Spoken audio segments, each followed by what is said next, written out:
So students, आज electricity के अगले वीडियो में और आज का हमारा टॉपिक रहेगा रेजिस्टेंस एंड रेजिस्टिविटी। रेजिस्टेंस और रेजिस्टिविटी से जुड़े हुए सारे कॉन्सेप्ट हम देखेंगे और रेजिस्टेंस और रेजिस्टिविटी से जुड़े हुए न्यूमेरिकल सॉल्व करेंगे। ठीक है, तो स्टार्ट करते हैं वीडियो को from the topic of resistance. सबसे पहले ये समझना जरूरी है कि रेजिस्टेंस है क्या। देखिए, रेजिस्टेंस वो प्रॉपर्टी है जो फ्लो ऑफ चार्ज का अपोज करती है, लेकिन होती हमेशा किसी न किसी स्ट्रक्चर्ड मटेरियल में है, किसी शेप्ड मटेरियल में है, किसी शेप्ड मेटल में है, जिसका अपना लेंथ होगा और जिसका अपना एरिया होगा। क्लियर है? और यही वो बेस है जिसकी बेसिस पे रेजिस्टेंस और रेजिस्टिविटी दोनों अलग अलग होते हैं। रेजिस्टिविटी भी वही प्रॉपर्टी है, वो भी फ्लो ऑफ चार्ज का अपोज करती है, रेजिस्टेंस भी फ्लो ऑफ चार्ज का अपोज करता है। बट रेजिस्टिविटी किसकी होगी? रेजिस्टिविटी होगी किसी मटेरियल की और रेजिस्टेंस होगा किसी शेप्ड, किसी structured material. For example, resistivity आपको मिलेगी किसी भी एलॉय की, किसी भी मेटल की, जैसे कॉपर की रेजिस्टिविटी और कॉपर वायर का रेजिस्टेंस, बिकॉज वायर में लेंथ होगी, वायर का कुछ एरिया होगा। क्लियर है? तो स्टार्ट करते हैं डेफिनेशन के साथ। रेजिस्टेंस है क्या? प्रॉपर्टी ऑफ स्ट्रक्चर्ड मटेरियल की हम हमेशा बात करेंगे। यहां केवल मटेरियल की प्रॉपर्टी नहीं होगी, क्योंकि मटेरियल की अगर प्रॉपर्टी होगी तो वो रेजिस्टिविटी हो जाएगी। रेजिस्टेंस हमेशा कॉपर से बने हुए वायर की, कॉपर से बने हुए किसी रॉड की, कॉपर से बने हुए किसी शेप्ड कंडक्टर की रेजिस्टेंस होगी और रेजिस्टिविटी होगी पर्टिकुलर उस मटेरियल की, उस एलॉय की। So property of structured material, इसमें स्ट्रक्चर होना चाहिए which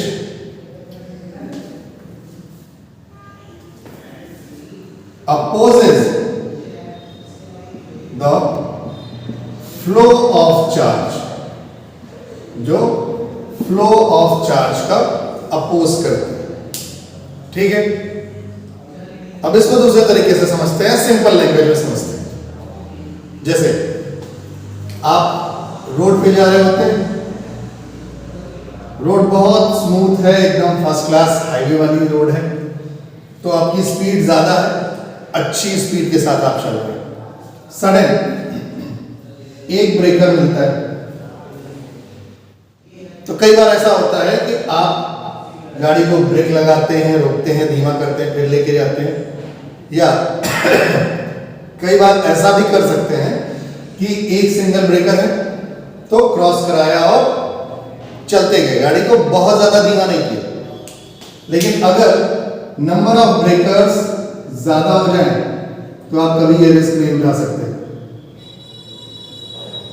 ठीक है, इसका मतलब जितना आपकी स्पीड को अपोज करने वाली प्रॉपर्टी बढ़ती जाएगी, आपकी स्पीड उतनी कम होती चली जाएगी। यही प्रॉपर्टी वायर के अंदर रेजिस्टेंस के फॉर्म में होती है, या वायर के अंदर का रेजिस्टेंस किसी स्पीड ब्रेकर की तरह वर्क करता है जो फ्लो ऑफ चार्ज का अपोज करता है। देखिए कैसे, ये वायर और ये उसका रेजिस्टेंस, रेजिस्टेंस की वैल्यू जितनी ज्यादा, आने वाली करंट या फ्लो होने वाला चार्ज अपना पोटेंशियल उतना ज्यादा यहां ड्रॉप करता है। V is equals to I into R। जैसे जैसे रेजिस्टेंस की वैल्यू बढ़ती जाएगी, वैसे वैसे इसके क्रॉस ड्रॉप किए हुए पोटेंशियल की वैल्यू बढ़ती चली जाएगी। ठीक है, इतनी बात क्लियर हो रही है कि प्रॉपर्टी है क्या रेजिस्टेंस, जो फ्लो ऑफ चार्ज का अपोज करेगी, लेकिन किसी स्ट्रक्चर्ड मटेरियल में होनी चाहिए जिसका कुछ ना कुछ लेंथ हो, कुछ ना कुछ एरिया। इसके लिए रेजिस्टेंस का फॉर्मूला है हमारे पास R is equals to rho L by A। where R is resistance. R क्या है? रेजिस्टेंस है किसका? उस स्ट्रक्चर्ड मटेरियल का, उस वायर का या उस रॉड का। दिस सिंबल इज रो। ये वो दूसरा चीज है जिसके बारे में हम डिस्कस कर रहे थे, दैट इज रेजिस्टिविटी। रेजिस्टिविटी क्या है? रेजिस्टिविटी भी वही प्रॉपर्टी है जो फ्लो ऑफ चार्ज का अपोज करती है, बट रेजिस्टेंस में किसमें होगा? कॉपर वायर में होगा, और रेजिस्टिविटी किसमें होगी?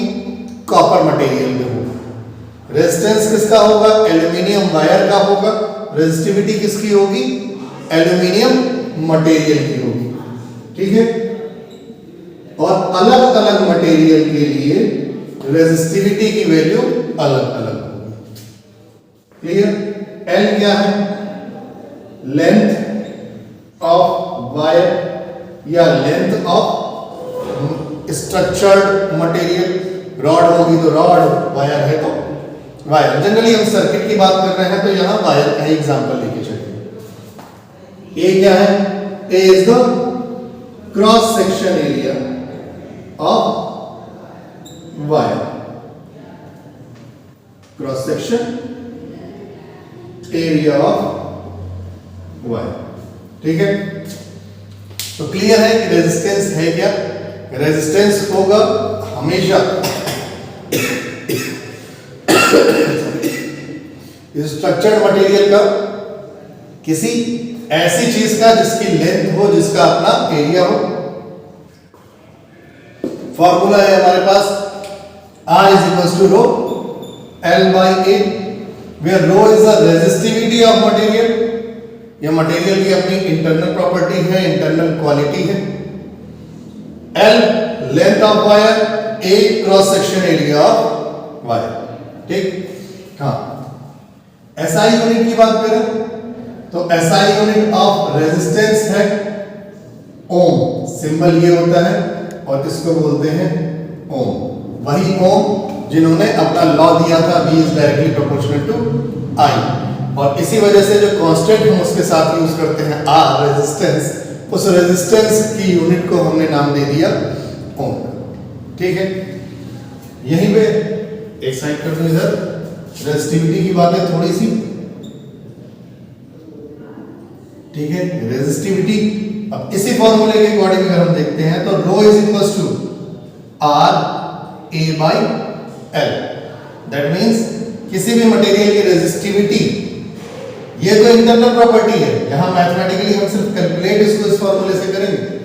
रेजिस्टिविटी को हम डिफाइन इस बेस पे नहीं कर सकते। रेजिस्टेंस को डिफाइन रेजिस्टिविटी के बेस पे किया जा सकता है, रेजिस्टिविटी को कभी भी हम रेजिस्टेंस के बेस पे डिफाइन नहीं कर सकते। ये सिमिलर वैसे ही है जैसे V is equals to I, R तो हम लिखते हैं, लेकिन R is equals to V by I लिख के केवल मैथमेटिकल न्यूमेरिकल्स को सॉल्व कर लेते हैं।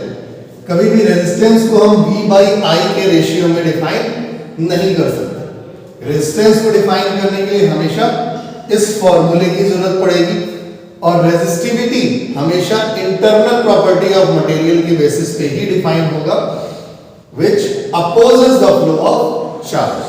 ठीक है, फॉर्मूला भले ही रेजिस्टिविटी का ये बनता है, बट डेफिनेशन के अकॉर्डिंग अगर हम देखें तो डेफिनेशन रेजिस्टिविटी की आती है इंटरनल प्रॉपर्टी ऑफ मटेरियल। ये इंटरनल प्रॉपर्टी है, इसको आप अलग नहीं कर सकते। Material which shows the oppose of flow of charge। ठीक है,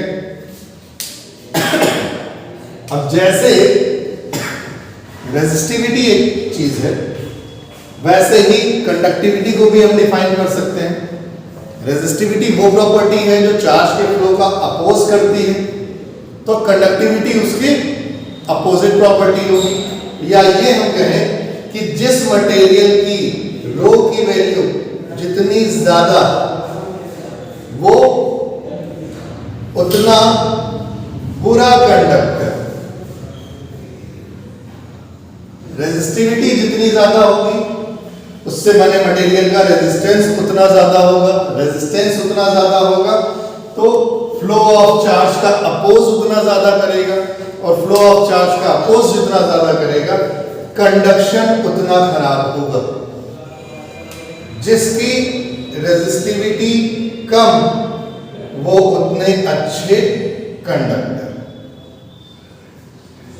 ठीक है, इसका मतलब अगर दो अलग अलग वैल्यूज दे के आपसे रेजिस्टिविटी की दो अलग अलग वैल्यूज दे के अगर आपसे पूछा जाए कि कॉपर की कंडक्टिविटी क्या होगी, एल्यूमिनियम की कंडक्टिविटी क्या होगी, या अदर इन सारे मटेरियल के बारे में, तो एक सीरीज अगर हम जनरल देखना चाहें तो सीरीज हमको मिलती है जो अभी तक के जितने भी मटेरियल हमारे पास हैं उनमें सबसे अच्छा जो कंडक्टर है दैट इज गोल्ड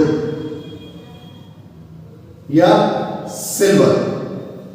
गोल्ड और सिल्वर सबसे अच्छे कंडक्टर हैं हमारे पास।